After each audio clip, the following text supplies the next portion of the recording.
तुर्कीचे सफरचंद, dry fruits ते अगदी तुर्कीमधून येणाऱ्या बहुतांश वस्तूंवर आता भारतामध्ये बहिष्कार टाकण्यात आला।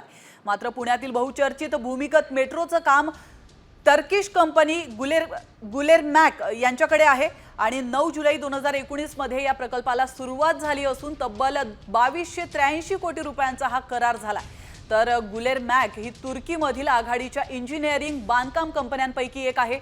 त्यामुळे एका बाजूला टर्कीच्या वस्तूंवर आपण बहिष्कार टाकलेला आहे, तर दुसरीकडे मात्र आजही भारतात अनेक प्रकल्प आहेत जे टर्किश कंपन्यांना दिले गेले आहेत। तर याचाच आढावा घेतलाय आमचे प्रतिनिधी अक्षय बडवे यांनी।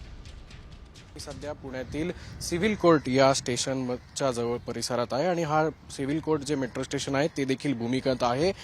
खरं तर 2019 मध्ये पिंपरी चिंचवड ते स्वारगेट या भूमिगत मार्गावर असलेल्या 3 स्टेशनच्या टनलिंगसाठी निविदा जाहीर करण्यात आल्या होत्या आणि अनेक कंपन्यांनी खरं तर हा प्रकल्प मिळवण्यासाठी प्रयत्न केला। मात्र अखेर हे काम जे आहे ते टाटा प्रोजेक्ट्स आणि टर्किश कंपनी असलेल्या गुलेरमॅक यांना जॉईंट व्हेंचर म्हणून मिळालं आणि त्यानंतर या प्रकल्पासाठी तब्बल 2283 कोटी म्हणजे 2283 कोटी रुपयांचा करार सुद्धा झाला।